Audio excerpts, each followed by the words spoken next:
जय धर्मेश.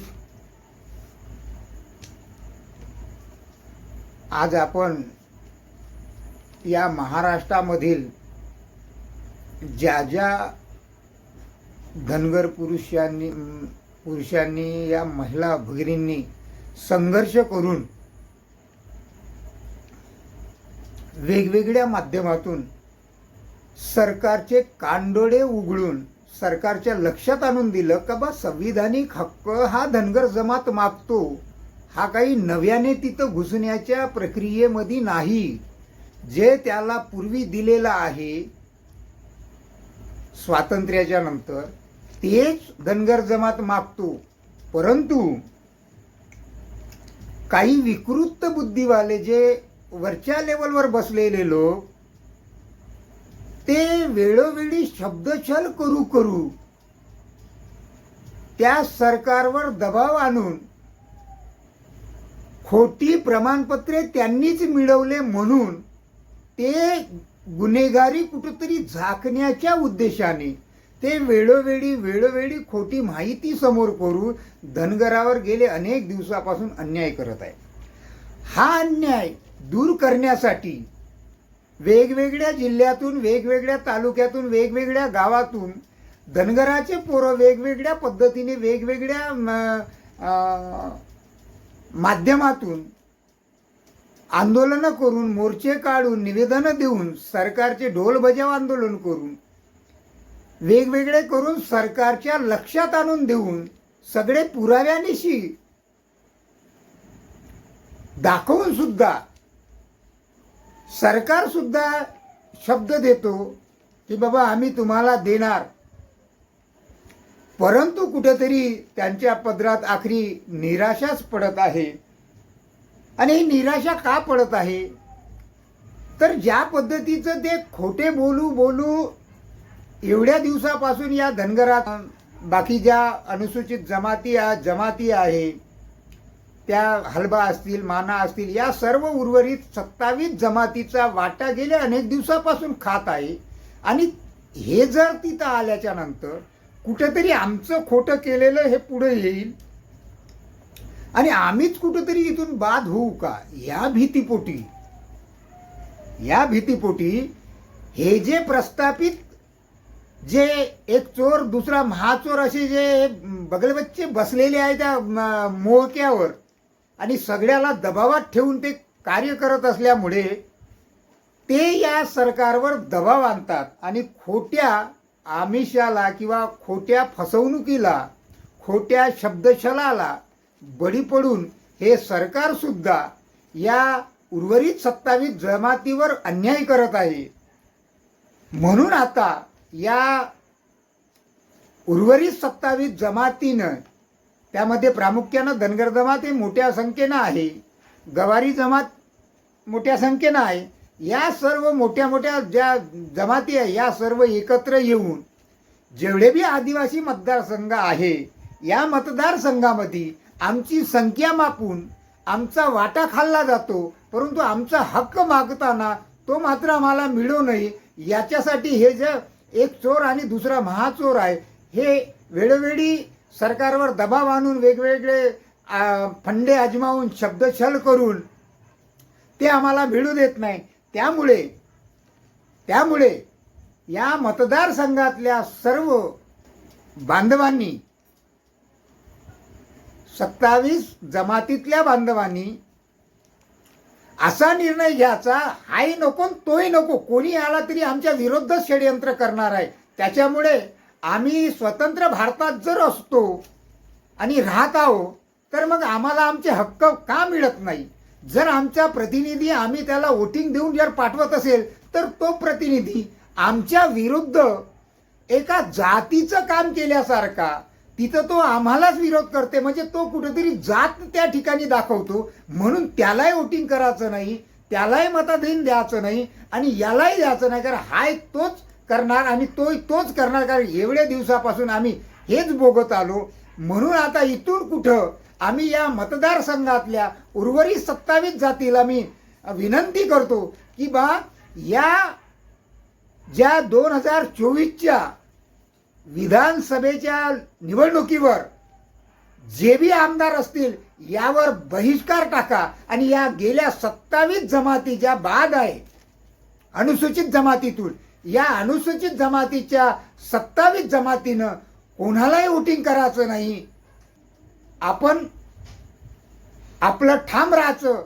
जर त्यांनी म्हणत असं ना आम्ही स्वतंत्र भारतात जर आहो तर मग आम्हाला त्या स्वतंत्र भारतामध्ये संविधानावर भारत देश चालतो आणि मग संविधानातले हक्क अधिकार आम्हाला मिळूच नाही म्हणून कुठेतरी आम्ही ज्या मतदाधिकानं दिलेल्या लोकप्रतिनिधी तिथं जाऊन आमच्याच विरोधात षडयंत्र करतो. तर मग हे कुठेतरी आता आम्ही खपवून घेणार नाही. म्हणून हाय नको तोय नको. मग यांची लोकसंख्या मापा. खरंच हा मतदारसंघ रिझर्व होतो का हे सुद्धा चौकशी करा.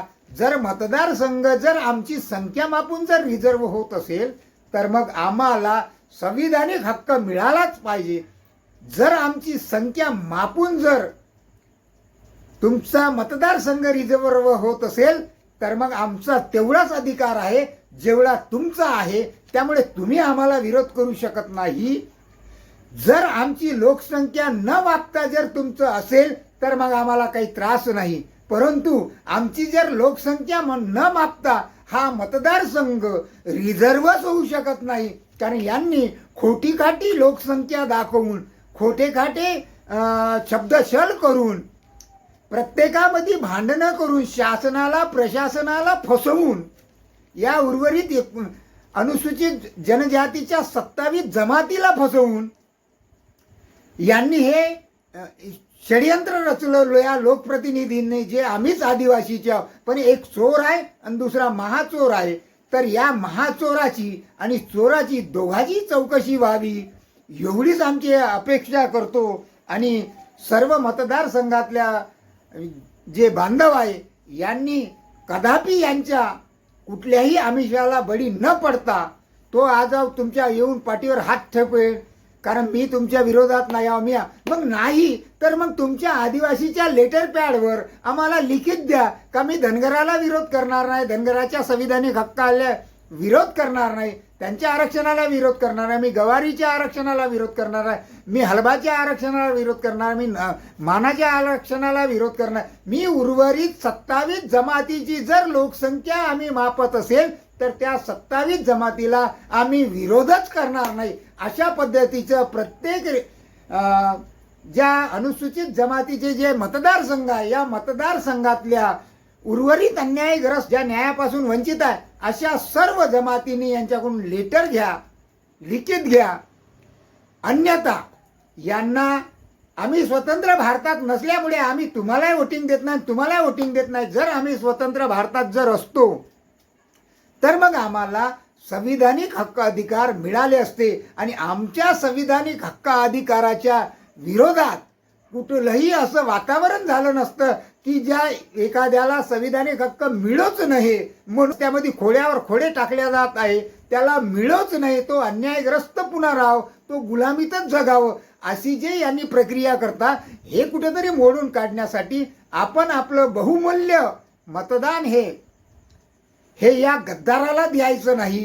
कारण हाय गद्दार आहे, तोय गद्दार आहे म्हणून कुठे आला तरी गद्दारच होणार आहे. कारण हे जातीचे नेते बनतात. मग पूर्वी आता आपल्यामध्ये येताना नाही आम्ही तुमचा करतात, परंतु हे कुठे निवडून गेल्याच्या नंतर जातीचा भाग घेता. मग ते या बंदरासारखे मारण ते मग शब्दछल करू बोलते. कारण ते यांनी शासनाची फसवणूक केली शब्दछल करून. म्हणून यांना ते चोर तर चोर आणि शिरजोर अशासारखी यांची म्हणजे विकृती बुद्धी आहे. त्याच्यामुळे यांच्यावर कुठल्याही प्रकारचा भरोसा न ठेवता पहिलं लिखित द्या, त्यानंतर आम्ही ठरवू. अशा पद्धतीचं सर्व उर्वरित जमातींनी यांच्याकडून यांच्या जमातीच्या ज्या संघटनेचं लेटर पॅड आहे त्या लेटर पॅडवर लिखित घ्या आणि लिखित घेतल्याच्या नंतर का आम्ही उर्वरित 27 जमातीच्या एकाही बांधवाला संविधानिक हक्क मिळत असतील आणि मिळवण्यासाठी त्यांनी संघर्ष करत असतील तर त्यांना आम्ही कुठल्या पद्धतीचा विरोध करणार नाही. अशा पद्धतीचं यांच्याकडून लेखी पत्र घ्या तरच यांना मदत करा. आणि पुन्हा त्याच्याकडून एक लिहून घ्या, आम्ही तुम्हाला आमचं बहुमूल्य मतदान देऊन तुम्हाला या लोकसभेमध्ये पाठवून 2 लाख रुपये महिन्याचा माणूस करतो, तर मग तुम्ही आमच्या मुलाबाळासाठी किती रोजगार निर्माण करून देता आणि किती आमच्या मुलाबाळाला तुम्ही त्या 50,000 60,000 रुपये कमवण्याच्या पगाराचा माणूस बनवता, याचं आम्हाला कुठेतरी लेखी आश्वासन द्या. नाहीतर एकदा निवडून आला का 5 वर्ष गायबच होऊन जातो तो हव्यासारखा आणि पुन्हा दुसऱ्या निवडणुकीच्याच वक्ती आमच्याजवळ येऊन उभा होतो. अशा पद्धतीचे यांचे जे कारनामे आहे, हे कारनामे कुठेतरी थांबवायचे असेल तर आपल्याला सर्वप्रथम जागृत व्हावं लागेल. आपले मूलभूत हक्क समजून घ्यावं लागेल, आपलं कर्तव्य समजून घ्यावं लागेल. आपल्या कर्तव्यावर, ज्ञानावर यांना समोर उभं करून, यांना प्रश्न विचारून, यांना यांची जागा दाखवल्याशिवाय आपल्याला न्याय मिळणार नाही. म्हणून तुमच्याकडून एवढीच अपेक्षा करतो का इथून पुढं यांच्याकडून अनुसूचित जनजातीमध्ये ज्या उर्वरित अन्यायग्रस्त ज्या 27 जमाती आहेत, त्या 27 जमातीला संविधानिक हक्क मिळवण्यासाठी कुठेही त्या संघर्ष करत असतील तर यांनी आम्ही विरोध करणार नाही असं लेखी पत्र घ्या. आमच्या मुलाबाळाला किती लोकाला, एका गावातून किती पोराला तू शासकीय सेवेमध्ये सामावून घेण्यासाठी प्रयत्न करशील, याचं सुद्धा दुसरं लिहून घ्या आणि तरच मग बसून एक खट्टा वोटिंग यांना देऊ आणि लागत तर लोकसभेत पाठवू. पण कुठेही त्याच्याकडून एवढं लिहून घ्या का जातीचा प्रश्न कधीही तो घेणार नाही. सर्व बहुजनाचा प्रश्न घेऊन तो जर लढत असेल तरच तो आमचा लोकप्रतिनिधी, अज्ञाता तो आमचा लोकप्रतिनिधी. आज रोजी त्यांच्यावर हे आहे तर ते तुमच्या पाया लागतील, तुमचे दाढीला हात लावतील. परंतु असल्या कुठल्याही खोट्या आणि अशा हे शब्दछल करणाऱ्या, हे नाटके करणाऱ्या ह्या सोंगाड्या लोकांच्या आमिषाला बळी पडू नका आणि तुम्ही जागृत राहून तुमचे न्याय हक्क मिळवून घ्या. एवढीच तुमच्याकडून आशा आणि अपेक्षा करतो. हा